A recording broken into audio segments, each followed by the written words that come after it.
যাব আজকে বন্ধু ভাই সবাইকে আমি আবার ঈশ্বর পবিত্র বাক্য বাইবেল শাস্ত্র থেকে শুনবার জন্য আপনাদের সবাইকে আমন্ত্রণ জানাই। আজকে এই যে জুলাই 5 তারিখ 2020 সাল, আমরা আবার ঈশ্বর পবিত্র বাক্য এই যে গীত সংহিতা 103 1 থেকে 6 পদ থেকে আমরা শুনবো। এখানে আমরা সদাপ্রভুর ধন্যবাদ প্রশংসা করো সমস্ত অন্তঃকরণ দিয়ে এটা শিক্ষা দেওয়া আছে, এবং তার কারণ হচ্ছে 6টা উপকার। হ্যাঁ, সদাপ্রভু আমাদেরকে 6টা উপকার দেওয়ার জন্য তিনি প্রতিজ্ঞা করেছেন, তাই আমরা সমস্ত অন্তঃকরণ দিয়ে তার ধন্যবাদ করবো আর কি। হ্যাঁ, তাই অনেক সময় আমাদের খ্রিস্টান জীবনে, বিশ্বাসী জীবনে আমরা অনেক সময় আমাদের এই যে বচসা, হ্যাঁ, কমপ্লেইন্ট আর কি, আপত্তি ঈশ্বরের বিরুদ্ধে অনেক রকম ইয়ে থাকে, কিন্তু সেটা ঠিক না। আমাদের জীবনের একটা লাইফস্টাইল, আমাদের জীবনযাপনের একটা ধরন ঈশ্বরের প্রতি কৃতজ্ঞতা, ধন্যবাদ এবং থ্যাংক ইউ আমাদের বলতে হবে সব সময়। হ্যাঁ, সেটা মনে রাখতে হবে। পরিত্রাণের জন্য ধন্যবাদ দিতে হবে, আমাদের প্রাণ পরিত্রাণ পেলাম, তারপরে আরও অনেক জিনিস, অনেক আশীর্বাদ ঈশ্বর দিয়েছেন, সেটার জন্য আমরা ঈশ্বরকে ধন্যবাদ দিতে হবে। যেমন কলসীয় 3 অধ্যায় 15 এবং 17 পদে লেখা আছে, কৃতজ্ঞ হও, ধন্যবাদ দেওয়া বলছে আর কি। হ্যাঁ, প্রত্যেক দিন পরিত্রাণের জন্য আমাদের আত্মা নরক থেকে আমরা রক্ষা পেলাম, বিচার থেকে রক্ষা পেলাম, আর ইহকালে ঈশ্বরকে আমরা এখন বাবা পিতা বলি আমরা ডাকতে পারছি। হ্যাঁ, ঈশ্বরের সন্তান হয়ে গেছে, ঈশ্বরের প্রজা হয়ে গেছে, ঈশ্বরের লোক হয়ে গেছে। প্রভু যীশু খ্রিস্টকে যেদিন আমরা বিশ্বাস করলাম, সেই দিন থেকে আমরা ঈশ্বরকে বাবা, স্বর্গস্থ পিতা বলে আমরা ডাকছি। হ্যাঁ, আর আমরা ঈশ্বরের সন্তান হয়ে গেছি। ঈশ্বর আমাদের কথা বলেন তার বাক্য বাইবেল দ্বারা, পবিত্র আত্মা দ্বারা, আর আমরা ঈশ্বরকে কথা বলি প্রার্থনার দ্বারা।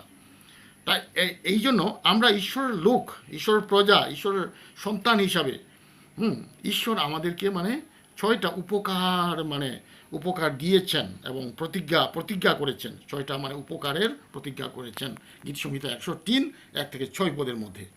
তাই গীত সংহিতা 103টা বিশ্বাসী আমাদের জন্য একটা আশীর্বাদের একটা গীত আর মনে রাখতে হবে। হ্যাঁ, এবং অনেকটা আশীর্বাদের প্রতিজ্ঞা তিনি করেছেন পবিত্র বাইবেলে যারা যিশুকে বিশ্বাস করে তাদের জন্য। যেমন গীত সংহিতা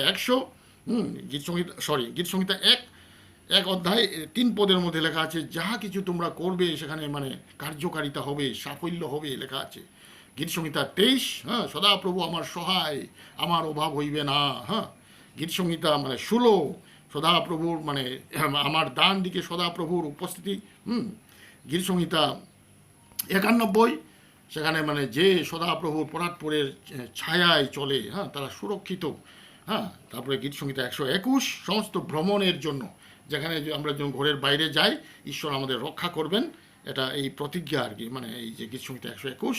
তারপরে গীত সংহিতা 103-এর মধ্যে আমরা 6টা উপকার ঈশ্বর আমাদের প্রতিজ্ঞা করেছেন, ঈশ্বর আমাদের দিয়েছেন এবং দিবে বলে তিনি প্রতিজ্ঞা করেছেন, সেটা আমাদের মনে রাখতে হবে। তা গীত সংহিতা 103 1 থেকে 6 পদে আমি এবার পাঠ করছি। হে আমার প্রাণ সদাপ্রভুর ধন্যবাদ করো, হে আমার অন্তরস্থ সকল তাহার পবিত্র নামের ধন্যবাদ করো। হে আমার প্রাণ সদাপ্রভুর ধন্যবাদ করো, তাহার সকল উপকার ভুলিয়া যাইও না। তিনি তোমার সমস্ত অধর্ম ক্ষমা করেন, তোমার সমস্ত রোগের প্রতিকার করেন। তিনি কূপ হইতে তোমার জীবন মুক্ত করেন, দয়া ও করুণার মুকুটে তোমাকে ভূষিত করেন। তিনি উত্তম দ্রব্যে তোমার মুখ তৃপ্ত করেন, ঈগল পক্ষীর ন্যায় তোমার নূতন যৌবন হয়। সদাপ্রভু ধর্মকার্য সাধন করেন, উপদ্রুত লোকদের পক্ষে বিচার নিষ্পত্তি করেন। 6টা উপকার আমাদের দিয়েছেন বা প্রতিজ্ঞা করেছেন। তাই প্রথম হচ্ছে এই যে 3 পদে, তিনি তোমার সমস্ত অধর্ম ক্ষমা করেন, পাপ ক্ষমা করেন। 2 নম্বর হচ্ছে 3 পদে আবার তোমার সমস্ত রোগের প্রতিকার করেন, আরোগ্যতা দেন। তৃতীয় উপকার 3 পদে, তিনি কূপ হইতে তোমার জীবন মুক্ত করেন। এবং পঞ্চম আমরা তৃতীয়ত আমরা দেখতে পাই এই যে পাপ ক্ষমা, তারপরে আরোগ্যতা, তারপরে মুক্তি। এবং এরপরে চতুর্থত দয়া ও করুণার মুকুটে তোমাকে ভূষিত করেন।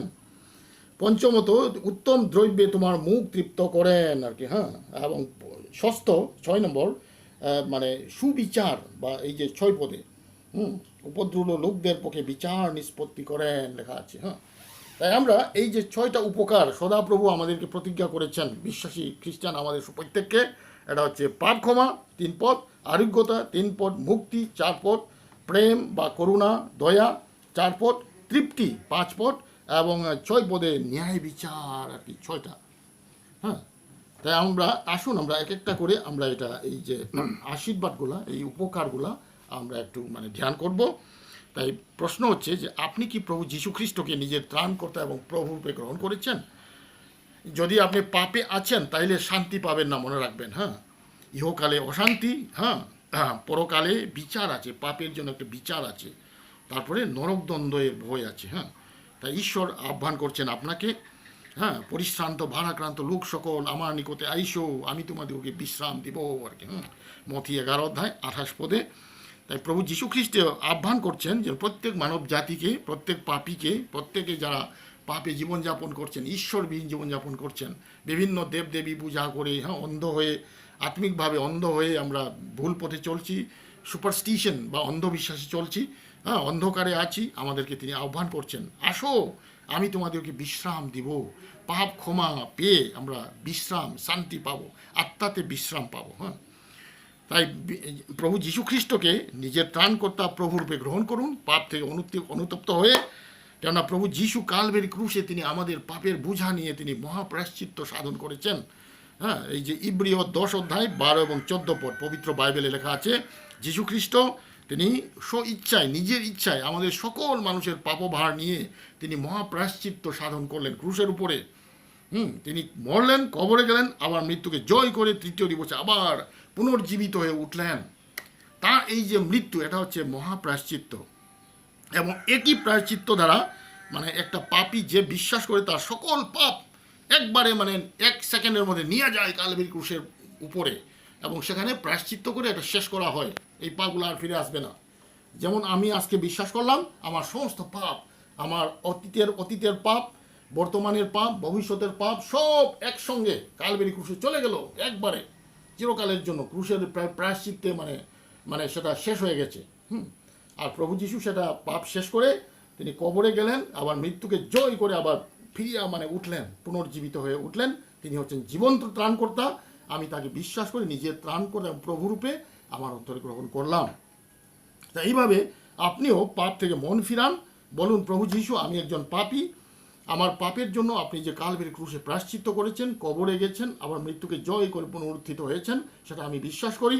আমি তোমাকে নিজের ত্রাণকর্তা প্রভুরূপে আমার হৃদয়ে গ্রহণ করি। প্রভু যীশু আসুন, আমাকে গ্রহণ করুন প্রভু, তোমার সন্তান করুন, এবং পবিত্র হয়ে পবিত্রতায় চলতে, তোমার সন্তান হয়ে চলতে আমাকে শিক্ষা দিন, আমাকে চালনা করুন। তোমার পবিত্র আত্মা আমার হৃদয়ে দিন, যিনি আমাকে চালনা করবেন সারা জীবন ধার্মিক জীবন যাপনের জন্য, বিজয়ী জীবন যাপনের জন্য, জীবন্ত এবং সত্য ঈশ্বরকে সেবা করার জন্য।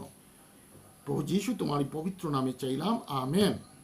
এই প্রার্থনা করুন আপনি। হ্যাঁ, তাইলে আপনিও ঈশ্বর সন্তান হবেন, এবং তখন এই 6টা মানে উপকার, 6 বেনিফিটস ফ্রম দ্য লর্ড, প্রভুর কাছ থেকে এই 6টা উপকার আপনারও হবে। এটা এই উপকার 6টা প্রত্যেক যিশুতে বিশ্বাসীদের জন্য তিনি প্রতিজ্ঞা করেছেন।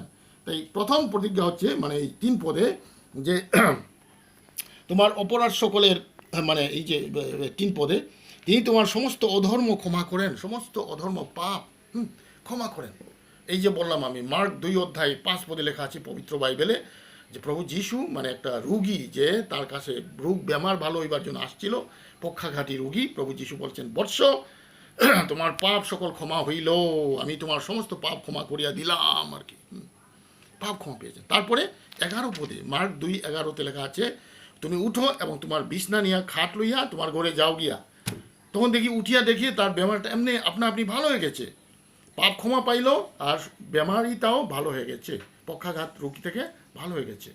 আত্মিকভাবে সুস্থ হইলেন, শারীরিকভাবেও সুস্থ হইলেন। হ্যাঁ, তা এই যে পাপ ক্ষমা, এটা প্রভু যিশুই একমাত্র দিতে পারেন, মনে রাখবেন। পাপ রাখিলে শান্তি পাবে না, খুলে যিশুর কাছে বলো না। হ্যাঁ, যিশুর কাছে শান্তি আছে। যাবে পাপাধার চলে, হ্যাঁ, রবে মহানন্দ, নিরানন্দ রবে না, একটা গান আছে। আমরা পবিত্র বাইবেল শাস্ত্রে আমরা প্রথম যোহন 2 অধ্যায় 12 পদেও দেখতে পাই, মানে ঈশ্বর বাক্যে বলছে যে যোহন যে মানে প্রেরিত, তিনি বলছেন, বৎসেরা, যীশু খ্রিস্টের বিশ্বাসী শিষ্যরা, তোমরা যীশু খ্রিস্টের নামের জন্য তোমাদের সকল পাপ ক্ষমা হইয়াছে লেখা আছে। Sons, children, your sins are forgiven for his name sake, for Jesus name sake, তোমাদের সকল পাপ ক্ষমা হয়ে গেছে বলছে। তো এখন যিশুকে বিশ্বাস করার পরে যদি আমি পাপ করি তাহলে কি হবে? পৃথিবীতে যতদিন আছি আমি পাপ করার একটা চান্স থাকে, ভুলবশত, অ্যাক্সিডেন্ট বশত, ইচ্ছা করে তো করবে না, কিন্তু ভুলবশত করতে পারি, তখন সঙ্গে সঙ্গে ক্ষমা চাইতে হবে। প্রথম জীবন 1:9 ক্ষমা চাইতে হবে, এবং প্রভু যিশুর রক্ত দ্বারা ধুয়ে আমরা পাপ থেকে ক্ষমা পাই, ধুয়ে যায়। প্রথম জীবন 1:7 লেখা আছে, যিশুর রক্ত সকল পাপ হইতে আমাদের সূচি করে ধুয়ে মুছে পরিষ্কার করে। কিভাবে আমরা জানি না, এটা ল্যাবরেটরিতে পরীক্ষাগারে টেস্ট করার জিনিস না, বিশ্বাস করলেই ঈশ্বর সেটা করে দেয়। বিশ্বাস করুন, তাই যিশুর রক্ত আমাদের হৃদয় ধুয়ে পরিষ্কার হবে। তাই প্রভু যিশুকে গ্রহণ করতে হবে, তারপরে আমরা পাপের ক্ষমা পেলাম আর কি। এটা মানে সমস্ত এই যে প্রায়শ্চিত্ত, যীশু খ্রিস্টের মৃত্যু, কবর প্রাপ্তি, পুনরুত্থান, এই যে ইব্রিয় 10:12 এবং 14 পদে লেখা আছে, একই নৈবেদ্য দ্বারা আমরা চিরকাল সিদ্ধ, চিরকাল পরিত্রাণ পেয়েছি। তাই এটা আমাদের বুঝতে হবে, সকল পাপ থেকে আমরা ক্ষমা পেলাম আর কি। হালেলুয়া। এটা কোনো ধর্মগুরু, কোনো নেতা, কোনো শিক্ষক, কোনো ধর্মীয় নেতা আর দিতে পারবে না, একমাত্র প্রভু যীশু খ্রিস্ট ছাড়া।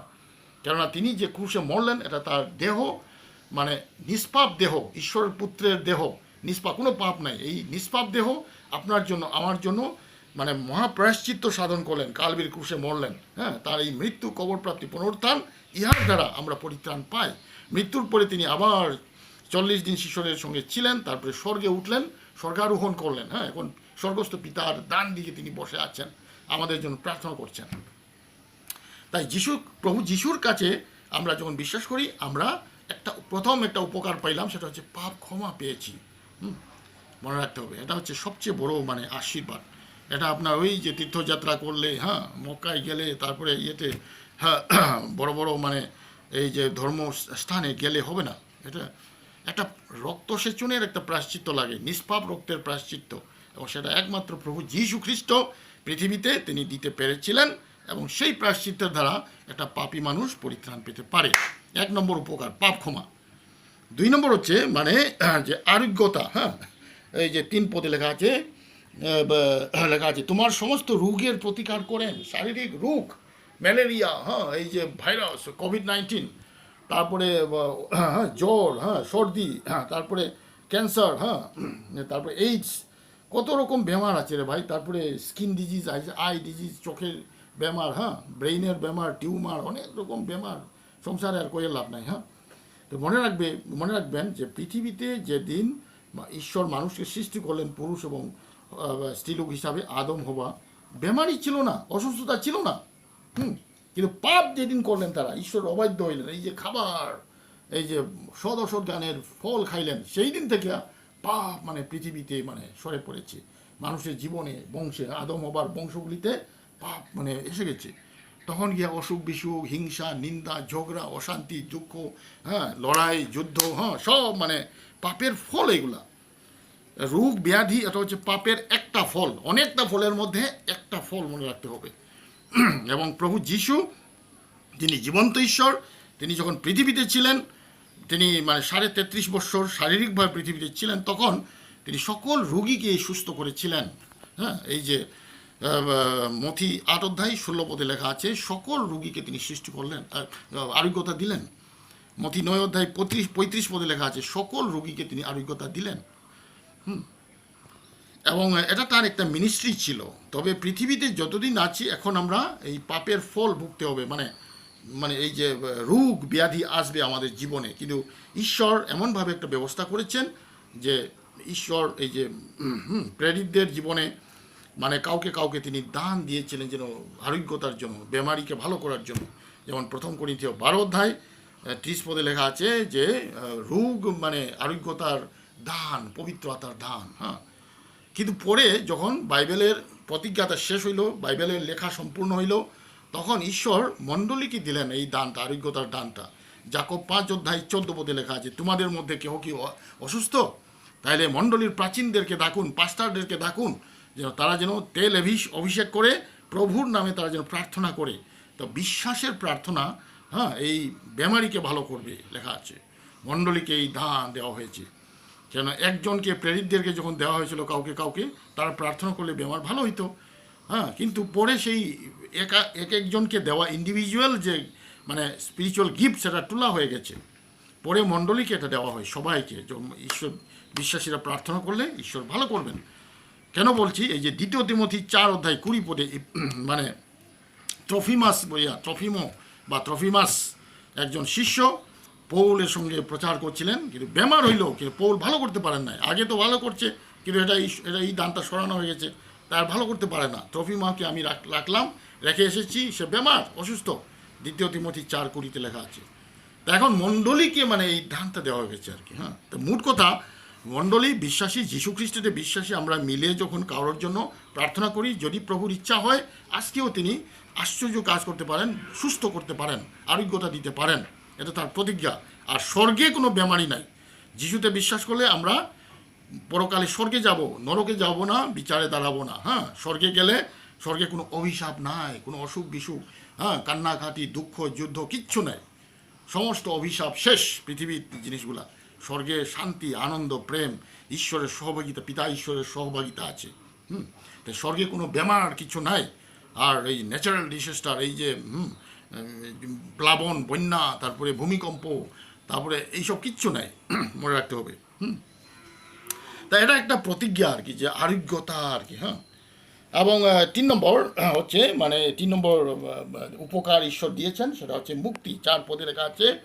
হ্যাঁ, 4 পদে লেখা, তিনি কূপ হইতে তোমার জীবন মুক্ত করেন, সমস্ত বিপদ থেকে, ধ্বংস হওয়া থেকে আমাদের জীবনকে তিনি মুক্তি দিয়েছেন। মুক্তি কথাটা মানে ইংরেজিতে রিডেমশন আর কি। হ্যাঁ, যে এই যে বন্ধক রাখার একটা আইডিয়া আর কি। একটা জিনিস আমি বন্ধক রাখলাম, যে একটু পয়সা নিলাম, হ্যাঁ, কয়দিন পরে আমি মানে পয়সাটা ব্যবহার করলাম, তারপরে আবার পয়সাটা ফিরাই দিলাম, আর আমার জিনিস যে বন্ধক রাখলাম সেটা ফিরাই আনলাম। আমার হয়তো হ্যাঁ কোনো আংটি বা আমার কোনো মালা বা কোনো জিনিস বা কোনো একটা পাত্র আমি, হ্যাঁ, বা জমি বন্ধক দিলাম, পয়সা নিলাম। হ্যাঁ, তা পরে যখন আমার সামর্থ্য হইল, পয়সা দিয়া দিলাম, আমার জমিটা ফিরে পাইলাম, আমার গহনাটা ফিরে পাইলাম। এটা আর কি একটা বন্ধকের আইডিয়া আর কি। তাই পাপী মানুষ আমরা, আমাদের আত্মাটা হচ্ছে ঈশ্বরের, ঈশ্বর আমাদেরকে বানিয়েছেন, সৃষ্টি করেছেন। হ্যাঁ, যখনই আমরা পাপ করি, আমরা শয়তানের হাতে আমরা বন্ধক হয়ে যাই। এবং প্রভু যীশু খ্রিস্টের রক্তধারা, তার যে প্রায়শ্চিত্তের রক্তধারা, আমরা আবার কিনে দান দিয়ে আমাদেরকে আবার ফিরানো হয়, বন্ধক থেকে ফিরানো হয়। ঈশ্বরের জিনিস, ঈশ্বরের সম্পত্তি ঈশ্বরের কাছে আবার ফিরে আসলো। তা এই যে দাম, বন্ধক ফিরাইবার জন্য যে দাম আর কি, হ্যাঁ, দামটা যীশু খ্রিস্টের রক্ত। 1 পিতর 1 অধ্যায় 18 এবং 19 পদে লেখা আছে, যীশু খ্রিস্টের বহুমূল্য রক্ত দ্বারা তোমাদেরকে মুক্তি দেওয়া হয়েছে লেখা আছে। তা এটা আমাদের মনে রাখতে হবে। এই যে মুক্তি মানে এই যে শব্দ মানে ইংরেজিতে রিডেমশন, এটার আইডিয়াটা হচ্ছে যে এই যে মানে কৃতদাস হিসাবে, স্লেভারি, কৃতদাসের বন্দিত্ব থেকে আমাদেরকে পয়সা দিয়া, দাম দিয়া, মূল্য দিয়া আমাদেরকে ছুটানো, মুক্তি দেওয়া। হ্যাঁ, এই কৃতদাস থেকে আমি ছুটাই আনলাম, তাকে ফ্রিডম, হ্যাঁ, তাকে স্বাধীন দিলাম আর কি। হ্যাঁ, পুরাতন নিয়মে এই যে রুট পুস্তকে আমরা দেখতে পাই, কিন্সম্যান রিডিমার, হ্যাঁ, নিকট আত্মীয় আমাকে ছুটাইতে পারে, আমাকে বন্ধন দশা থেকে ছুটাইতে পারে কোনো একটা মূল্য দিয়া, এই একটা আইডিয়া আর কি। হ্যাঁ, যীশুখ্রিস্ট, প্রভু যীশুখ্রিস্ট আমাদের নিকট আত্মীয়। তিনি মানে তার কালভারি ক্রুশের প্রায়শ্চিত্তের সেই রক্তসেচন দ্বারা আমাদেরকে মানে এই পাপের দাসত্ব থেকে, শয়তানের নিচে দাস হয়ে, কৃতদাস হয়ে যে আমরা চলছিলাম, পাপের কাজে ছিলাম, অন্ধ ছিলাম, এটা থেকে সুতাইয়া, মুক্তি দিয়া আমাদেরকে বার করলেন এবং আমাদেরকে স্বাধীনতা দিলেন। আমরা ঈশ্বরের সন্তান হয়ে গেছি আর কি। হ্যাঁ, এটা হচ্ছে মানে এই যে মুক্তি কথাটা আর কি। তা এই জিনিসটা আমরা বুঝতে পারি। মুক্তি মানে এটা রিডেমশন, মানে এইটা আমাদের ভালো করে বুঝতে হবে যে আমাদেরকে মুক্তি দেওয়া হয়েছে, এটা একটা উপকার আমরা পাইলাম। হ্যাঁ, এবং চতুর্থত আমরা প্রেম, এই যে 4 পদে লেখা আছে, গীত সংহিতা 103 এবং 4 পদে লেখা আছে, হ্যাঁ, দয়া ও করুণার মুকুটে তোমাকে ভূষিত করেন। অর্থাৎ দয়া এবং করুণা, হ্যাঁ, এটা হচ্ছে মানে আর কি। হ্যাঁ, ইট ইস এ লাভিং কাইন্ডনেস, মানে প্রেম আর ঈশ্বরের প্রেম, প্রেমের মুকুটে আমাদেরকে মানে মুকুট দিয়েছি, প্রেমের মুকুট আর কি। হ্যাঁ, গীত সংহিতা 137 7 পদে পুরাতন নিয়মে লেখা আছে যে প্রভু তোমার প্রেম কত আশ্চর্য, হ্যাঁ, যা কত মহান, যার দ্বারা মনুষ্য জাতি প্রভু তোমার পক্ষের ছায়ার নিচে আশ্রয় নিতে চায়। হ্যাঁ, how excellent is thy loving kindness O God, therefore the children of man take shelter under the shadow of thy wings আর কি। হ্যাঁ, তাই এটা হচ্ছে ঈশ্বরের প্রেম, প্রেমের মানে পক্ষ ছায়ার নিচে, প্রেমের মানে দুর্গের নিচে, প্রেমের রক্ষার নিচে আমরা এসে যাই আর কি। হ্যাঁ, ঈশ্বরের প্রেমের মধ্যে আমরা এসে যাই যীশু খ্রিস্টের বিশ্বাসের পরে। হ্যাঁ, তাই আমরা এটা হচ্ছে একটা জিনিস যে ভেরি ইম্পর্ট্যান্ট, এই যে যীশু খ্রিস্টের প্রেম, আমরা ঈশ্বরের সন্তান হয়ে গেলাম প্রভু যীশু খ্রিস্টেতে, আমরা ঈশ্বরের প্রেম পেয়েছি। হ্যাঁ, এটা 1 করিন্থীয় 13 অধ্যায়ে লেখা আছে, প্রেম মানে সব কিছু সহ্য করে প্রেমের বন্ধনে আমরা চলি। ঈশ্বর আমাদের পিতা ঈশ্বর আমাদের প্রেম করেন, প্রভু যীশু আমাদের প্রেম করেন, আমরা বিশ্বাসী একে অন্যে আমরা প্রেম করি, একে অন্যে আমরা এক পরিবার, ঈশ্বরীয় পরিবার হিসাবে আমরা চলি। এটা হচ্ছে বাইবেলের শিক্ষা। এবং এই এই প্রেম মানে মানে এটা চিরকালীন প্রেম, মনে রাখতে হবে। ঈশ্বরের যে প্রেম যীশু খ্রিস্টে আমরা পাই। হ্যাঁ, 1 করিন্থীয় 13 অধ্যায় আমরা সেখানে দেখতে পাই, 1 করিন্থীয় 13 অধ্যায়ে আমরা দেখতে পাই যে এই প্রেমটা চিরকালীন প্রেম আর কি। 7 পদ এবং 13 পদের মধ্যে লেখা আছে যে সব কিছু সহ্য করে, এবং এই যে বিশ্বাস একদিন শেষ হয়ে যাবে পৃথিবীর জন্য, এটা আশা এটাও শেষ হয়ে যাবে, কিন্তু মানে প্রেমটা স্বর্গেও আমরা পাবো। যেদিন আমরা স্বর্গে যাব, এই পৃথিবীর জীবন শেষ হয়ে স্বর্গে যাব, সেখানেও প্রেম থাকবে, পিতা ঈশ্বরের প্রেম, একে অন্যের মধ্যে প্রেম, প্রভু যীশু খ্রিস্টের প্রেম। এই প্রেমের মুকুট দ্বারা আমরা ভূষিত হয়েছি প্রত্যেক বিশ্বাসী খ্রিস্টিয়ান। তাই এটা হচ্ছে একটা মানে 4 নম্বর মানে উপকার আর কি আমরা প্রভুর কাছ থেকে পেয়েছি। 5 নম্বর উপকার আমরা তৃপ্তি, এই যে 5 পদে লেখা আছে, তিনি উত্তম দ্রব্যে তোমার মুখ তৃপ্ত করেন, ঈগল পক্ষীর ন্যায় তোমার নূতন যৌবন হয়। উত্তম দ্রব্যে তোমার মুখ তৃপ্ত করেন, এটার অর্থ হচ্ছে আমাদের শারীরিক যেগুলো প্রয়োজন, আমাদের খাওয়া দাওয়ার, কাপড় চোপড়, থাকবার ঘর, ছেলে মেয়েদের লেখাপড়া শিখা, ছেলে মেয়েদেরকে মানুষ করিয়া তোলা, আমাদের সম্পত্তি, আমাদের জমি জমা, আমাদের ব্যাংকে কিছু পয়সা রাখা, বা ভবিষ্যতের জন্য কোথায় থাকবো, কোথায় চলবো, রিটায়ারমেন্টের পরে কোথায় যাব, ছেলেমেয়েরা কাকে বিয়া করবে, এই সমস্ত জাগতিক যে প্রয়োজন আর কি, সেটা ঈশ্বর জুগিয়ে দিবেন। এটা হচ্ছে স্যাটিসফ্যাকশন, এটা হচ্ছে তৃপ্তি। মানে কোনো জিনিস খাইলে আমরা যে তৃপ্তি পাই, স্বাদ পাই, সন্তুষ্টি হই, এই যে সন্তুষ্টিটা আর কি, মানে স্যাটিসফ্যাকশন, এটা শারীরিক যেগুলো আমাদের প্রয়োজন পৃথিবীতে, এটা ঈশ্বরের সন্তানের জন্য, একটা বিশ্বাসী যীশু খ্রিস্টের বিশ্বাসীর জন্য সমস্ত শারীরিক প্রয়োজন ঈশ্বর জুগিয়ে দেয় আর কি। এটা একটা মানে উপকার ঈশ্বর জুগিয়ে দেন আর কি, মনে রাখতে হবে। তাই এটা মথি 6 অধ্যায় 11 পদে যে প্রভুর প্রার্থনা যাকে আমরা বলি, অ্যাকচুয়ালি সেটা শিষ্যদের প্রার্থনা। প্রভু যীশু শিষ্যদেরকে প্রার্থনা শিখিয়েছেন, এই মতো প্রার্থনা করিও। তাই সেখানে মথি 6 অধ্যায় 11 পদে লেখা আছে, হে প্রভু, আমাদের আজকের প্রয়োজনীয় খাদ্য আজকে আমাদের দিউন। O Lord, give us this day our daily bread. আজকের যেগুলা খাবার, এটা আমাদের খাবারটা আজকে জুগিয়ে দেন। যেমন পশু পাখিদের খাবার ঈশ্বরই দেয়, মানুষ বিশ্বাসী আমাদের জন্য ঈশ্বর জুগিয়ে দিবে, এটা তার প্রতিজ্ঞা। এবং শুধু খাবারতেই মানে সীমাবদ্ধ নয়, আরও মানে গ্রেটার মিনিং আছে এটা।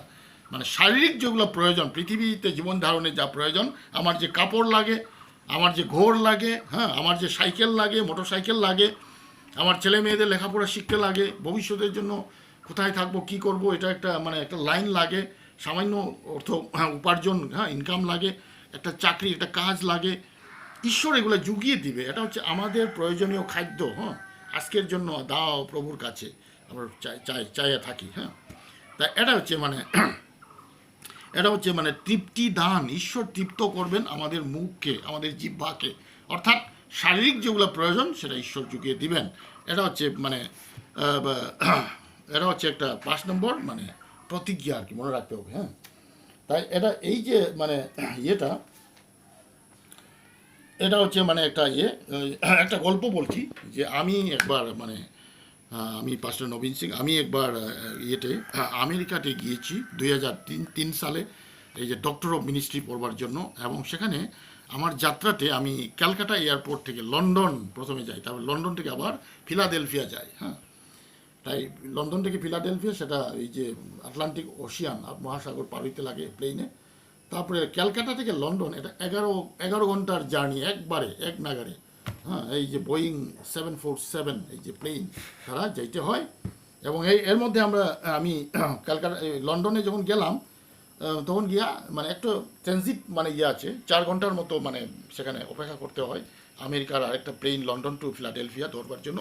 তো সেই মানে লন্ডন হিথ্রো এয়ারপোর্টে এক কাপ চা খাওয়ার জন্য একটা দোকানে জিজ্ঞাসা করলাম। হ্যাঁ, তো সেখানে একটা আশ্চর্য জিনিস, ভারতের মতো ছোট কাপ নাই তাদের।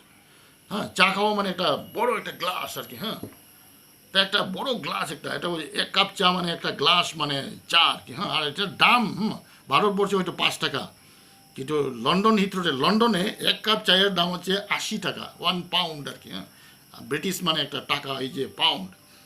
তাই 80 টাকায় একটা চায়ের এক কাপ বা এক গ্লাস চা মানে আমি কিনলাম এবং এটা খাইলাম আর কি। খাইতে খাইতে আমি মনে করলাম যে হায় রে হায়, ভারতবর্ষে তো ছোটো একটা কাপে খায়, এখানে একটা বিরাট একটা কাপ এখানেই খাইতে লাগে কেন, কাপ ছোটো কাপ সিস্টেম নাই এখানে। আর এক কাপ চায়ের দাম হলো 80 টাকা এখানে। হ্যাঁ, তা আমি মনে মনে ধন্যবাদ দিলাম যে প্রভু তুমি প্রতিজ্ঞা করেছিলে গীতসংহিতা 103 হ্যাঁ 5 পদে যে উত্তম দ্রব্যে তোমার মুখ তৃপ্ত করেন সদাপ্রভু। এই কথা প্রভু তুমি, এটা সত্য প্রভু, তোমার প্রতিজ্ঞা ঠিকই হুবহু সত্য, বাস্তবভাবে সত্য। এই যে একটা সুন্দর একটা এক গ্লাস চা ওই লন্ডন হিথ্রো এয়ারপোর্টে খাইতে পারলাম, এটা কত মানে স্মরণীয়। ঈশ্বরকে আমি ধন্যবাদ দিলাম, তার প্রতিজ্ঞাটা সত্য আর কি, মনে রাখতে হবে। তো এইভাবে ঈশ্বর আমাদের মানে শারীরিক জীবনের যা কিছু প্রয়োজন সেটা প্রার্থনা করলে আর যদি প্রভুর আজ্ঞা পালন করে তাকে ভয় করি তার পথে চলি তাহলে তিনি জুগিয়ে দিবেন। অর্থাৎ আমাদের মুখকে উত্তম দ্রব্যে তিনি তৃপ্ত করেন আর কি। স্যাটিসফ্যাকশন, তৃপ্তি, এটা হচ্ছে একটা উপকার, 5 নম্বর উপকার। হ্যাঁ, এবং সবশেষে 6 নম্বর উপকার ঈশ্বর দিবেন, সেটা হচ্ছে ন্যায় বিচার। 6 পদে লেখা আছে, গীতসংহিতা 103 6 পদে লেখা আছে, সদাপ্রভু ধর্মকার্য সাধন করেন, উপদ্রুত লোকদের পক্ষে বিচার নিষ্পত্তি করেন, ন্যায় বিচার করেন। কেউ যদি আমাকে দোষ করে, কেউ যদি আমাকে ভুল করে, কেউ যদি অন্যায়ভাবে আমাকে ব্যবহার করেন, তাইলে আমি গিয়া যে যুদ্ধ করব, আমি গিয়াতে হিংসা লাগাইয়া তার সঙ্গে লড়াই করব, এটা ঠিক না। ঈশ্বরের কাছে ছেড়ে দেব, ঈশ্বর সেটা বিচার করবেন। ঈশ্বর আমার পক্ষ হয়ে তিনি সুবিচার করবেন, বিচার নিষ্পত্তি করবেন। হি উইল জাজ রাইচিয়াসলি, এটা আমরা দেখতে পাই। এটা একটা উপকার ঈশ্বর দিয়েছেন, ভয় করার কোনো কারণ নাই। কেন প্রভু যিশু নিজেই মানে কি করেছিলেন, যখন তিনি কেউ তাকে মানে অন্যায় করে তিনি মানে হিংসা দ্বারা সেটা মানে প্রতিশোধ নেন নাই, হিংসা দ্বারা প্রতিশোধ নেন নাই। এই জন্য লেখা আছে 1 পিতর 2 অধ্যায় লেখা আছে 23 এবং 24 পদে, তিনি প্রভু যিশু তিনি পাপ করেন নাই, তাহার মুখে কোনো ছল পাওয়া যায় নাই, তিনি নিন্দিত হইলে প্রতিনিন্দা করিতেন না, দুঃখ ভোগ করিলে তর্জন করিতেন না, কিন্তু যিনি ন্যায় অনুসারে বিচার করেন তাহার উপরে ভার রাখিতেন। প্রভু যিশু নিজেই মানে তাকে যদি কেউ অন্যায়ভাবে ইয়ে করে ব্যবহার করে, তাহলে তিনি হিংসা দ্বারা মানে প্রতিশোধ নেন নাই, তিনি ঈশ্বরের কাছে পিতার কাছে ছেড়ে দেন, তিনিই বিচার করবেন। তাই আমরা সেটা আমাদেরকে সেটা ফলো করতে হবে। তাই আমরা পবিত্র বাইবেল শাস্ত্রে দেখতে পাই যে আব্রাহাম ঈশ্বরের দাস, তার জীবনে আদিপুস্তক 12 অধ্যায় 17 পদে দেখতে পাই। আব্রাহাম তার স্ত্রী সারা তারা মিশর দেশে যখন গেলেন তখন মিশরের রাজা ফারাউন আব্রাহামের স্ত্রীকে মানে মানে মহারানী হইবার জন্য, তাকে বিয়া করবার জন্য ইয়ে করলেন। তো কেননা আব্রাহাম বলছে এটা আমার বোন, কেননা ভয় করছিল যে স্ত্রী বললে হয়তো কেউ আমার জান মারিয়া হয়তো আমাকে হত্যা করে হয়তো আমার স্ত্রীকে নিয়ে নিবে, তাই বললেন যে এটা আমার বোন। তাই মিশরের রাজা তার স্ত্রীকে, আব্রাহামের স্ত্রীকে মহারানী হইবার জন্য নেওয়ার জন্য প্রস্তুত ছিলেন। তো সেই রাত্রিতে ঈশ্বর কী করলেন, সুবিচার করলেন, ঈশ্বর বিচার করলেন এই যে ফারাউন রাজা এবং তার পরিবারকে। সকলেই এমন একটা মহামারী বেমারে মানে অসুস্থ হইলেন। আর ঈশ্বর তার স্বপ্নে বললেন, ফারাউন রাজাকে বললেন, হেই তুমি কি করছো, তুমি হে রাজা, যে মানুষটার স্ত্রী তুমি নিয়েছো সেটা মনে রাখবে সেটা হচ্ছে একটা ঈশ্বরের দাস, সেটা হচ্ছে ভাববাদী, তুমি তার স্ত্রীকে ফিরিয়ে দাও, নাইলে তোমার সমস্ত বংশ মারা যাবে, বিনাশ হবে। তখন এত ভয় পাই গেল যে রাজা ফরৌন ঘুম থেকে উঠিয়া মানে আব্রাহামকে তার স্ত্রী সারাকে ফিরিয়ে দিলেন, বিয়া করেন নাই, তাকে স্পর্শ করে নাই, এবং বলে যে আপনি কেন তাকে বোন বলেন, এটা আপনার স্ত্রী। তাকে মানে সমস্ত দান জিনিসপত্র দিয়ে তাকে মানে বিদায় করলেন এবং সকলকে মানে ওয়ার্নিং দিলেন, সাবধান করিয়া দিলেন যে এটা ঈশ্বরের দাস, তার স্ত্রী বা সম্পত্তি কাউ কোনো স্পর্শ করিও না, হ্যাঁ, তাকে কেউ খারাপ ব্যবহার করিও না, নাহলে ঈশ্বর বিচার করবেন তোমাদেরকে, হ্যাঁ। তাই এই ফরৌন রাজা ওয়ার্নিং দিলেন আর কি। ঈশ্বর মানে বিচার নিষ্পত্তি করলেন আব্রাহামের জন্য, হ্যাঁ। তা আজকে বিশ্বাসী খ্রিস্টান আমাদের জন্য একই মানে ফর্মুলা, একই নিয়ম ঈশ্বর ব্যবহার করবেন। আমাদের প্রতি কেউ যদি অন্যায়ভাবে কিছু করে তাহলে ঈশ্বরই সেটা বিচার করবেন আর কি। আমাদের ভয় করার কারণ নাই। আমরা হিংসা দিয়ে আবার হিংসা লাগিয়ে আবার যুদ্ধ করে লড়াই করে আবার, হ্যাঁ, মানে প্রতিশোধ করবো, এটা প্রয়োজন নাই। ঈশ্বরের কাছে সমর্পণ করতে হবে প্রার্থনা করিয়া। আরেকটা দৃষ্টান্ত আমরা দেখতে পাই, যোসেফ বলে একজন ঈশ্বরের দাস। এই যে আদি পুস্তক 39 থেকে মানে 50 পর্যন্ত পবিত্র বাইবেল শাস্ত্রে আমরা দেখতে পাই এই যোসেফের ভাইয়েরা কী করছিল, তাকে হিংসা করে, ছোট ভাই, হ্যাঁ, তাকে হিংসা করিয়া তাকে মানে হত্যা করার জন্য ফেলে দিয়েছিল কুহাতে, হ্যাঁ। কিন্তু কুহাতে জল ছিল না, আবার বেঁচে উঠে গেল। কিন্তু তাকে একটা মানে সেই মানে বিদেশিদের কাছে তাকে বিক্রি করে দিলেন, এবং শেষ পর্যন্ত সে এই যে মিশর দেশে এসে যায়। মিশর দেশে মানে, হ্যাঁ, সেই যে প্রতিঘর করে একজন অফিসার তার ঘরে মানে সে কৃতদাস হিসেবে চাকরি করে, হ্যাঁ। তখন তার বাবা মা তারা বলছে হারিয়ে গেছে কইয়া, হ্যাঁ, মরি গেছে কইয়া, তারা একদম মানে কান্দিয়া শেষ। ভাইগুলা কিন্তু কাঁদে না, তাকে হিংসা করিয়া মানে তাকে ছেড়ে দিয়েছে, কেন বাবা মা তাকে বেশি মায়া করে, প্রেম করে, সেই জন্য। কিন্তু শেষ পর্যন্ত কী হইল, মিশর দেশে কৃতদাস হিসেবে এসেছিলেন, কিন্তু ঈশ্বর তার সঙ্গে ছিলেন। তাই একদিন সে প্রধানমন্ত্রী হয়ে গেল, মিশর দেশের প্রধানমন্ত্রীর মতো, কেন রাজার নিচে সবচেয়ে বড় পদবি তার। তাই এই যে যোসেফ মানে মিশর দেশে প্রধানমন্ত্রীর মতো মানে মহান হইলেন, সমস্ত কিছুর অধিকর্তা হইলেন রাজার নিচে। এবং এমন সময় এই যে দুর্ভিক্ষ আসলো, হ্যাঁ, এই যে যোসেফের ভাইগুলা তারা ইসরায়েল দেশ থেকে তারা তার কাছে মানে, হ্যাঁ, জিনিস খাদ্য কেনার জন্য আসলেন, ভিক্ষা করার জন্য আসলেন, সাহায্য নেওয়ার জন্য আসলেন, এবং যোসেফ তাদেরকে সাহায্য করলেন, খাদ্য দিলেন। আর তার বাবা যখন মারা গেল, জাকব যখন মারা গেল, তার ভাইয়েরা তাকে অনুনয় বিনয় করলেন যে আমাদেরকে তুমি খারাপ করবে না, হ্যাঁ, বাবা মারা গেছে, আমাদেরকে যেন কোনো ক্ষতি করবে না, কেন না, তা কানলেন। এবং যোসেফ বললেন যে না, আপনারা আমাকে যে ঘৃণা করলেন, আমাকে বেঁচিয়ে দিলেন, এটা ঈশ্বরের একটা পরিকল্পনা ছিল। আপনারা মন্দ করলেন, কিন্তু ঈশ্বর এটা ভালোতে পরিবর্তন করলেন। তাই আপনারা আমাকে বিক্রি করে দিলেন, এই জন্য আজকে আমি প্রধানমন্ত্রী হয়ে গেলাম, আপনাদেরকেও বাঁচাইলাম, আমি নিজেও বাঁচলাম, হ্যাঁ, ঈশ্বরের পরিকল্পনা। ক্ষমা করিয়া দিলেন তাকে। তাই যে ভাইগুলা যোসেফকে অন্যায় করেছিল, ঈশ্বর বিচার করলেন যে একদিন তারা নমস্কার করলেন, একদিন তারা এসে তার কাছে ক্ষমা চাইলেন, হ্যাঁ, তার কাছে নত হইলেন। বড় ভাইগুলা ছোট ভাইকে, হ্যাঁ, ক্ষমা চাইলেন। তা ঈশ্বর বিচার করেন, সুবিচার করেন। তাই সেটা আমাদের মনে রাখতে হবে। তাই আমরা দেখতে পাই যে মানে বিশ্বাসী আমাদের জীবনে মানে কেউ অন্যায় করলে, দোষ করলে, সেটা কিন্তু ঈশ্বর বিচার করবে আর কি। তাই আমাদের কোনো ভয় নাই, ঈশ্বর আমাদের বিচারকর্তা। আরেকটা গল্প এখানে বলছি যে ব্রাদার ভগৎ সিং ভারতবর্ষের একটা সবচেয়ে মানে একটা মহান খ্রিস্টীয় নেতাদের মধ্যে একজন, হ্যাঁ। তিনি মানে অ্যাকচুয়ালি কাজের সূত্রে তিনি একজন ইঞ্জিনিয়ার ছিলেন, এগ্রো ইঞ্জিনিয়ার। ইংল্যান্ডে তিনি মানে ইঞ্জিনিয়ারিং পড়েছিলেন, এবং ইঞ্জিনিয়ারিং তিনি পাশ করলেন, ডিগ্রি পাইলেন। তারপরে ইন্টার্ন বলে এটাকে, কিছুদিন প্র্যাকটিস করার জন্য কানাডাতে গেলেন। কানাডাতে যাওয়ার সময় মানে এত বেশি পরিশ্রম হইতো, এই যে ফল মানে ইয়ে করার জন্য, হ্যাঁ, ধান কাটার জন্য, মানে তার মেশিন ব্যবহার করে, বিরাট বিরাট মেশিন, এবং প্রায় 12 ঘন্টা 14 ঘন্টা কাজ করতে হয়। তা এমন করতে করতে একদিন এমন যে টায়ার্ড হইলো, পরিশ্রান্ত হইলো, হ্যাঁ। তো একদিন খুব মানে আর পারে না, সে প্রার্থনা করলেন, প্রভু যিশু তুমি দয়া করিয়া মানে আমাকে শক্তি দেন, নাইলে আর পারছি না প্রভু, না হইলে তুমি এই বিরাট মেশিনটাকে ভাঙিয়া দাও প্রভু, যেন কিছুদিন মানে মানে বিশ্রাম পাইতে পারি।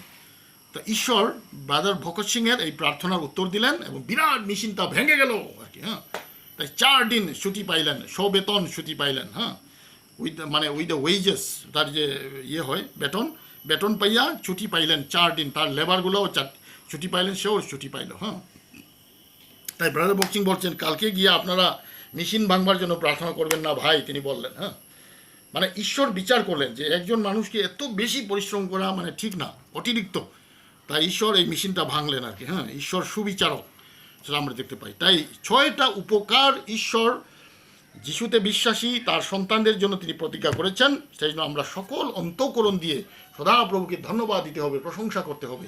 এবং সেই 6টা উপকার হচ্ছে পাপ ক্ষমা, আরোগ্যতা, মুক্তি, প্রেম, তৃপ্তি এবং ন্যায় বিচার। এই 6টা উপকার প্রত্যেক বিশ্বাসী, যিশুতে বিশ্বাসী খ্রিস্টিয়ান ঈশ্বরের লোক আমরা এই 6টা উপকার পেয়েছি। আপনিও প্রভু যিশুকে যদি এখনও গ্রহণ করেন নাই, পাপ থেকে মন ফিরান, প্রভু যিশুকে নিজের ত্রাণকর্তা প্রভুকে গ্রহণ করুন এবং আপনিও এই 6টা উপকার পাবেন এবং আপনার জীবন ধন্য হবে। আপনার জীবন একটা নূতনতায় চলবেন এবং ঈশ্বরকে বাবা, স্বর্গস্থ পিতা বলে ডাকবার অধিকার পাবেন।